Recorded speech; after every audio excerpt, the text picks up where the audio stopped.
Welcome to LifeTech's webinar series. My name is Sweeney and I'm going to present to you today on advanced switch application.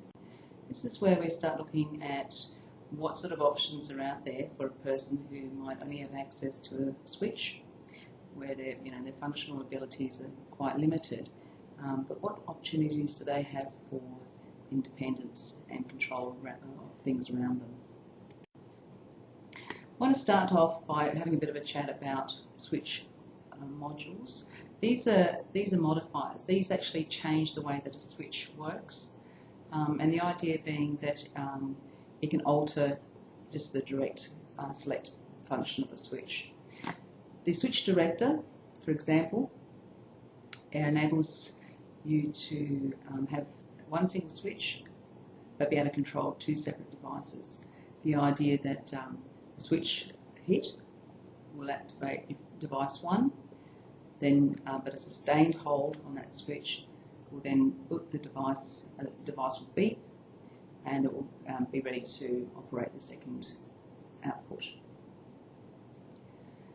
The flexi adapter has 3 different functions. It has a latching function, so whereby one hit on the switch will turn the device on, and a second hit will turn the device off. It also has a timed function, so that a switch hit will have a device work for a short period of time and then it will cease, encouraging the person to use the switch again. The third function is a play pause, the idea being it works with videos and with music devices. The idea that one hit will start playing, but after a predetermined time, that device will turn off, and then the person will need to hit the switch again to resume the video or the music. The steady hand is a means by which you can the extra hits on the switch will be ignored. So a person hits the switch, but as they come off, they've got a very significant tremor, and they do repeated hits on the switch as they're coming off it. The steady hand will ignore those extra hits. So what to control? What's the options are out there for the person with significant physical disabilities? Starting from the young ones, it's great that children can learn to control toys. They develop cause and effect, and the idea is that they are able to get a sense of having an influence on the environment around them. There's a whole range of toys that can be switch adapted, and in this case you can have 2 different functions, forward and to the left, so kids learn to differentiate, and you choose devices that are going to become more and more complex as their skills develop. What else can be controlled? Let's start looking at things that are a lot more advanced, and we can look at access to computers. All well and good, but you can't plug a switch straight into a computer. It just doesn't work. So you need what they call switch interfaces, and a switch interface is designed to inform the program of a particular function. So that might be a switch hit equaling a mouse click, or switch hit equaling a particular keystroke.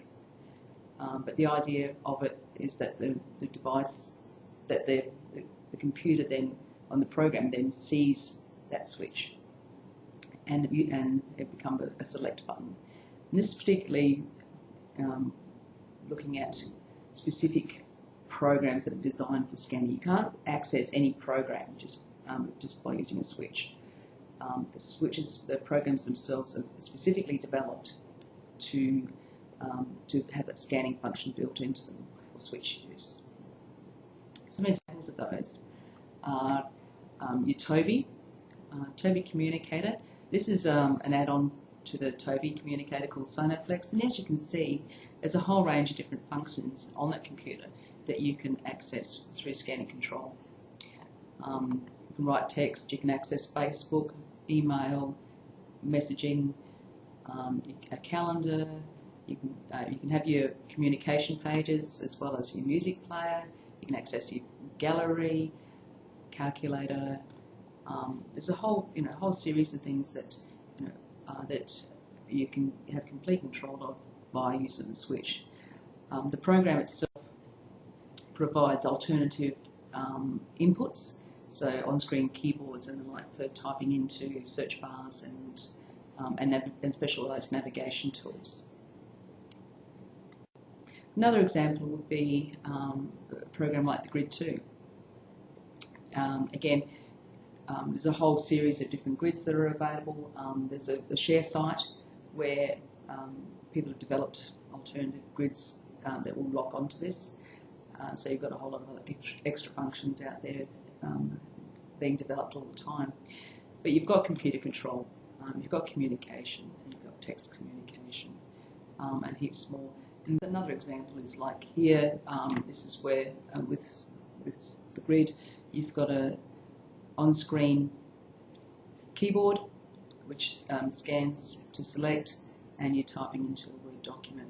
So you've got, again, a lot of functionality built into the program simply with the switch. It is also possible to control an iPad. There are limitations in that not all apps are accessible. But again, just with as with computers, you need to have an interface. You cannot plug a switch into an iPad. You can, however, use the screen of the iPad itself as a switch to select in the scanning function. But ideally, if your access is compromised, then you'll need a switch interface with your particular switch that you use. Here are some examples of some of the other switch interfaces that are used for iPads. You can't use the same ones for computers and vice versa. They work on a different system. But for example, you've got your examples there, like with the Tekla, the Bluetooth. You've got the switch to scan and the therapy box. There's just a few examples of the different type of interfaces that are out there for iPad. So iPads have finally developed an access function built in, and this is a scanning type of function. The old ones, and you'll find it's still in some of the residual older apps, is where a bar will move across the page, and you either touch the screen or touch your switch to select. It will stop, and then it will move in a horizontal pattern down to working like a crosshair to the point where to the target, and then you have another hit to select. You then have this will come up, and you will then select the tap function to select that icon or that function within the app. More recently, iPad has developed a better scanning function for the icons, and within the newer apps, it just basically finds a target and will scan through those targets. That provides some access. It doesn't work well in all apps, and there's so access is somewhat limited. There are, however, apps that are specifically designed for switch users. Inclusive Technology do a whole series of switch apps for kids, from single switch users to and some two switch users. And this one's just a program that steps you through the story. It's about a sensory room, but there's a whole series of them. Another example is this one, the Treasure Island, whereby you scan through. This is a scanning one where you scan through the different grids, the grid, to select different areas of the island and see if your treasure is buried there. It's great for learner switch users. For the older kids, there is choose-it series designed for learning, higher level learning, and it's got switch access for a whole lot of activities. There are also some communication apps. In this case, it's Predictable, and Predictable have developed a switch access function built into their app, so that a person who is a switch user or taps the screen can actually access the communication and spell out what they want to say. It has word prediction and emoticons and a whole lot of other functions, but it's nice to see that programs are specifically designed for intended switch use. So what else can be controlled? Communication devices. Now I just alluded to that with the iPad just then, but communication devices often have alternative access built into them. And this here is the Allura 2, and it will scan through the keys on the device for you to spell out your message. Another example of a communication device with switch input is this one here. This is an Accent 800 with InSpeak Unity communication system, and that has built-in switch access and scanning. I'll actually just give you a demonstration of that. This time I'd like to demonstrate another application of a switch. In this case, it's a communication device. This is the Accent 1200, and it's been set up for switch scanning.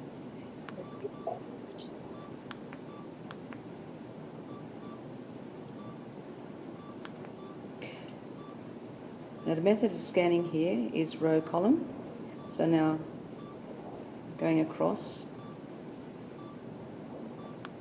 select. And fortunately with this one too, it's also got prediction coming up on the top.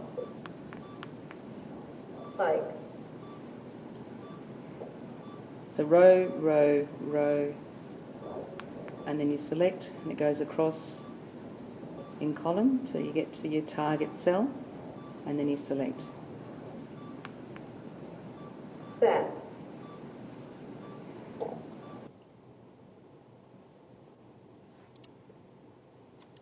Okay.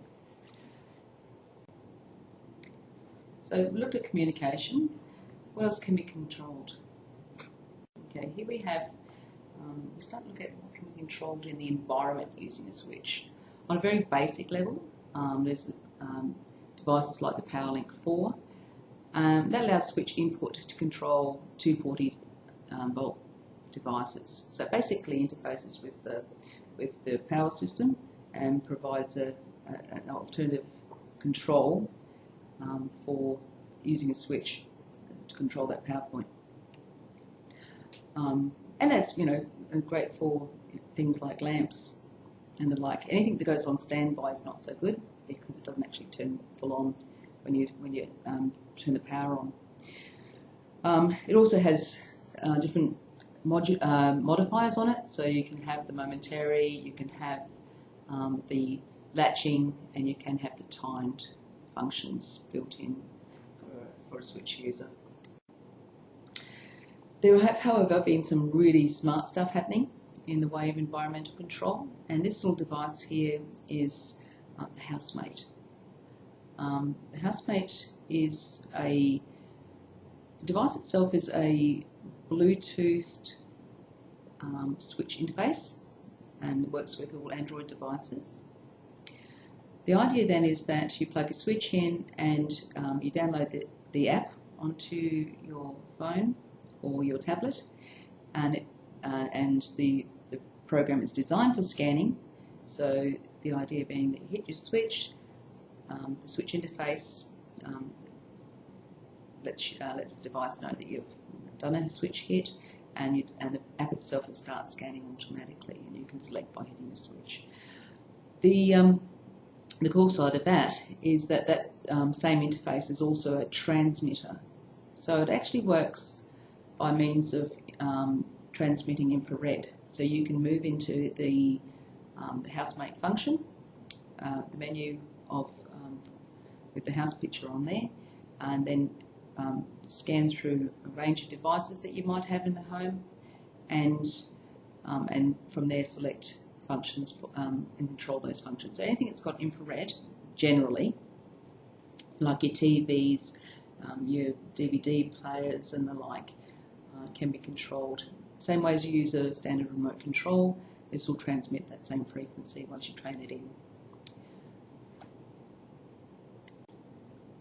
This is another example of a similar sort of idea. It's not app-based, it's based on a little palm held.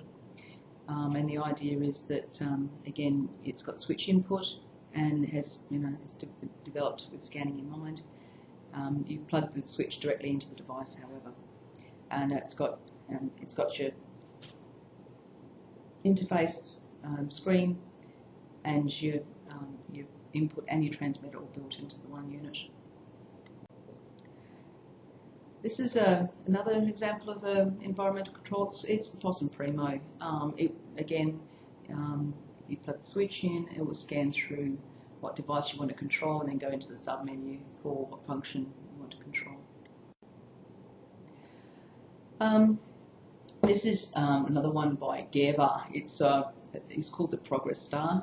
It interfaces with your computer. So the idea being that it's a USB input. It is a transmitter, but it is also a switch interface, so you can plug your switch into that little black section, and that controls the scanning function of the program that runs with it, which I'll show you that a little bit later. There are things that can be controlled with infrared that generally aren't controlled with infrared, and this is the scanning bed control is an example. The scanning bed, there's an option for plugging a switch into that and having direct control, whereby it will scan through head, feet, bed, massage, tilt, and you select which part of the bed you want to control, and then it will scan through up or down, and you can use your switch to select that. This is also can be controlled by infrared, so you can use those devices that we looked at earlier. And have a bed function stored into it, and that will allow you to have your remote control, your alternative remote control set up controlling your TV, but it's also controlling your bed at the same time. So you can drop it down to the single switch requirement. Another new developments in the way of environmental control, and this is a bit more mainstream, but it is being brought into the disability sector, in that the access for that is improving. This looking at Z-Wave. Now that housemate I showed you before, one with the Android interface, that also has a Z-Wave function, so you can move into a page that on the house menu that has Z-Wave, and you can control it if you've got Wi-Fi set up in the home. You can control these devices remotely via Wi-Fi through the scanning function, selecting with your switch. Not all things can be controlled via directly with infrared, and if you having consideration about using an air conditioner, it works on a different sort of system than your TV when it comes to infrared, so you do need a unit like this, which is a universal air conditioner adapter. The idea being that it receives another frequency, and this then talks to the transmitter, the air conditioner device transmitter. So you can't just sort of go straight into controlling an air conditioner. It just won't play the game, unfortunately.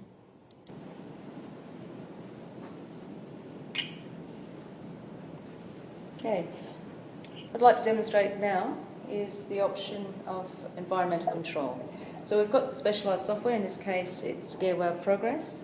We've got the Progress transmitter, so it's an infrared transmitter, but it's also a switch interface, which I've plugged my switch into. This is an ultimate switch. And our control, which is in this case going to be Homer. Let me just demonstrate how it works. So this is set up for switch access.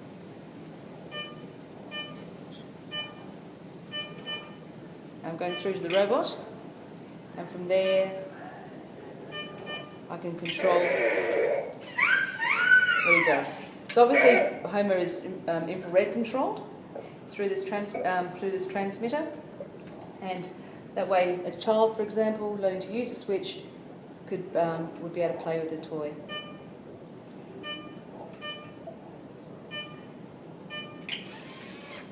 If you need me, I'll be at home. There you go. Thank you.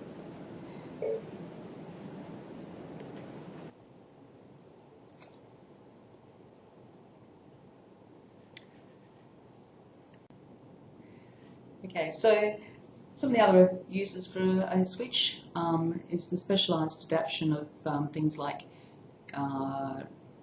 your video intercom systems.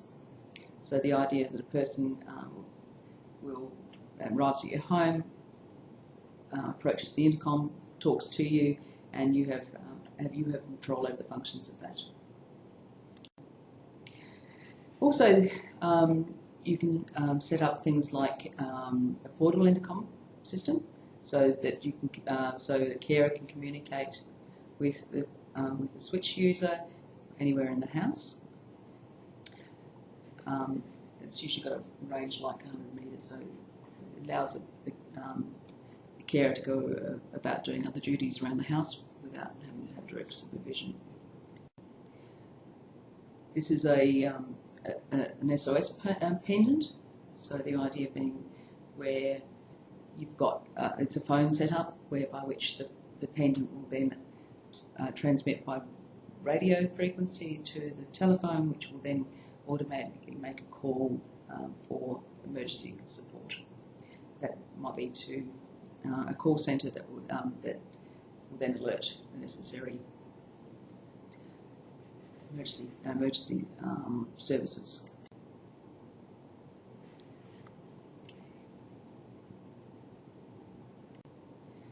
This is a pager system, and the idea being that the client has the transmitter, switch adapted obviously, and the carer walks around with a clip-on receiver, and that provides a means of alerting for support. There's no auditory, there's no talk function on it. It just does a beep, pager beep. So what else can be controlled? Telecommunications. That's actually quite limited. There's not a lot out there because I suppose the regulatory body for telecommunications in Australia, finding a phone that's going to be compatible, that's going to go through the testing. But this one does. It's called the Possum Sero phone, SERO, and it is a infrared controlled telephone. So using the functions and the specific frequencies that Possum use, but using another device, one of those remote control devices I showed you earlier, it would allow you to be able to control the functions on this phone. Answer hands-free, dial stored numbers, dial direct numbers, access the answering phone, a whole lot of different functions. So it's quite comprehensive. But nowadays, a lot of people have mobile phones, and it's back to this little device I showed to you before, the housemate. The housemate has another function in that it also gives you a lot of control over the other functions of your phone, not just your environmental control pages. So it actually allows you to access your music on your phone, to access your camera, your gallery. You can You can even have it so that it's got HID mouse, so it means that you can actually have a control over a mouse on the screen to access other applications, you know, on your phone. But the other thing it does is actually give you access to all your contacts and allow you to dial numbers and answer and hang up your phone. This, you know, that sort of option hasn't been available previously, and it's a great boon for Switch users to be able to use and have access to the functionality of their mobile phone. Okay, what else is out there? Gaming control. Now, kids and young people and adults alike like playing with the gaming controls. Your Xbox and your PS3s and the like. But there's very few options in Australia for gaming adaptions. They do exist, but most of them are over in America, and it's sort of tricky because it's hard to buy untrialed. There's some very sophisticated setups for Switch access, but as you can see, it's big money. You know, they're not cheap adaptions, but for the dedicated gamer, it provides them a means by which they can continue to play. Here's another example. Broaden Horizons do a whole range of different adaptions, and they've done some very clever stuff with gaming. So what else do you control? Okay, well, on the final part of it, this is looking at a wheelchair control. Wheelchairs, once you're no longer able to use your joystick, you need to consider other ways of being able to mobilise independently. And the new systems that are out there can allow not just access via a switch array, which is it's the usual idea being one switch has control of one direction, but also a scanning function whereby use of a single switch, in this case this gentleman's got a SIP puff, allows you to control a scanning function on the display of your wheelchair, and you can control, and that way you can select and control the direction of your wheelchair. This wheelchair here is a Q6 Edge, obviously a high-end rehab chair. It has powered recline, powered tilt and space, and also power elevation. And it's designed for people who have complex physical needs and need to be able to adjust their position for function and pressure management. It, however, is very clever in that it can allow for a range of different access options in order to control it. On the right you've got the joystick, but on the left-hand side you've got an enhanced display, and that enables a range of other functions. I'll just demonstrate that to you.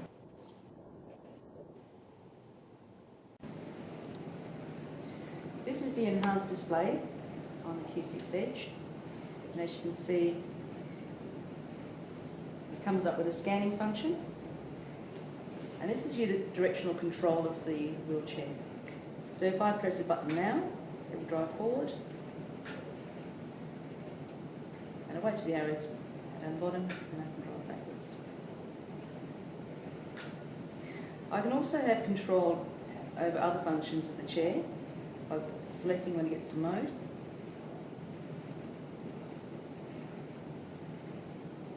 And using the directional control, I can scroll through the menus.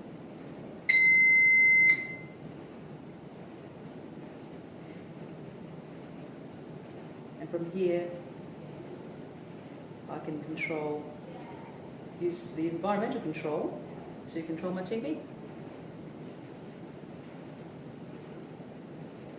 Okay.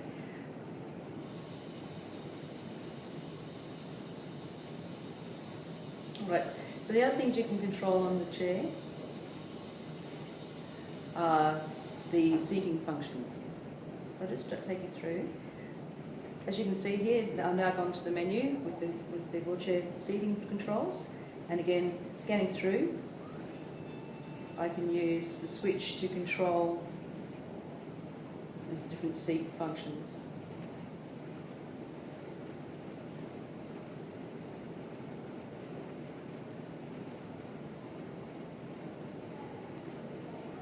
So I can there control the recline function. Bring it back up again. So as you can see, with the use of a single switch, I'm able to have full control of my power chair and enable me to have the independence to control my seating system as well as driving around and my environmental control.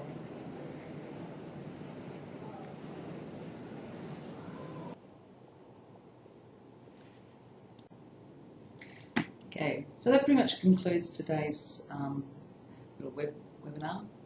Other factors to consider. So again, I want to emphasise, there are circumstances where you're going to need a switch interface. You have to look at what type of switching, whether it's just direct use of a switch or whether you need a modifier, and particularly what type of switches the person's going to need. And your mounting systems. It may be that you may need to mount your switch in order to make it accessible for the client, depending on which part of their body they're using as a control site. And where to go to for support. LifeTech's here as a support to different technologies and information and honest AT for people out there in the community. Here's our contact details. If you require any information, please give us a call, email or Skype us. Thank you. Hope you've enjoyed today's session.